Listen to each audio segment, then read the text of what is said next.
Okay. So we didn't previously know each other before Stephen introduced us, and we've interpreted each other's dreams. Inevitably, this dream is all about me. I am the half-expected prop, the CDs and dice adorning my plastic body as symbols which you view, my imprediction of unpredictable poetics. I think of you during the moments that you haven't remembered or have chosen not to include, pulling on your shorts and adjusting your bollocks, pulling your kitchen apart, looking for your guests. Your old haunts set the scene for this dream. Though here it carries extra menace or dread by its existence within this desolate underworld. And those internal voices, I wonder how we escape them. Ah, a dream about the unstoppable slide of the Lib Dems, and about Britain's symbiotic relationship with Germany, Scotland, and all kinds of foreign or nearly foreign lands. About UKIP, essentially. Some of us, poets I mean, like to think we are at the heart of the political debate, that we help steer it. Your dream suggests that we are in fact there to be found.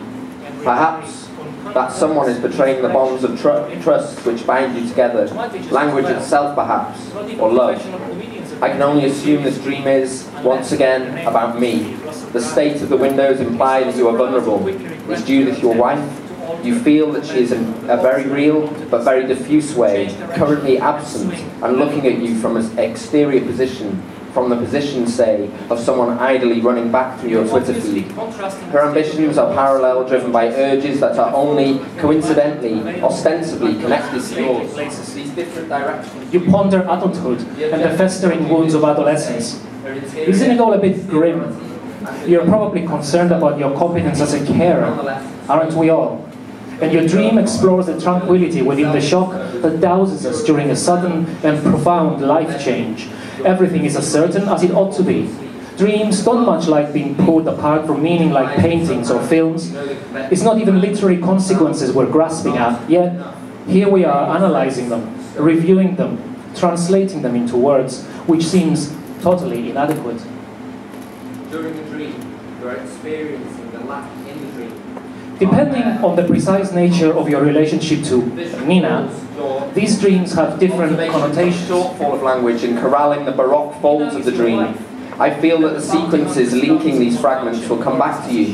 The white car leaving you outside a factory, itself an acknowledgement of the repetitiousness of this task, but also its productive qualities. The walk with friends at dusk, when talk inevitably turns towards death. The hostel, signifying your longing for social communion, or camaraderie, shall we say.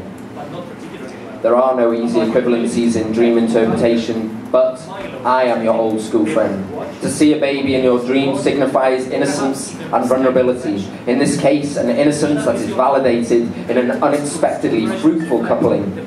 Furthermore, to dream that you or someone else is having a baby suggests that you are giving birth to a new idea or project. With the luggage that hinders your safety or escape evidence of emotional impediments. Milo is therefore your silently suffering brother or childhood best friend.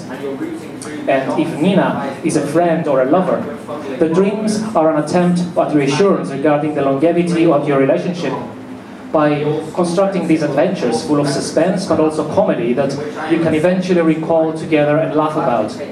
Milo will be the author and omniscient narrator in the book of these stories, which are to be made into a box office smash directed by David Fincher. This dream is in itself the beginning of interpretation of my own dreams to come. Your latest dream is about the warm feeling you are getting from this collaboration of ours, Nathan. In our role as investors who are making poetry out of the labors of our rapid eye movement, our fingers and technology. Premium quality writing, as I'm sure you all this 6-year-old baby of yours will be our third man. A kind of battle royale for ascendancy between your inevitable and emotional fatigue and the hope with which you view the imminent future. I admire your filmic panache, having it play out in this volatile environment.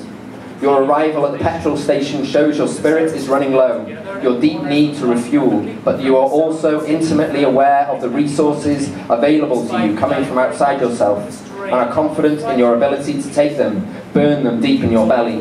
The tape represents the need to restrain yourself. If behind the vulnerability we have learned to love in you, there is another gossamer vulnerability, laying there, glowing like a nuclear core.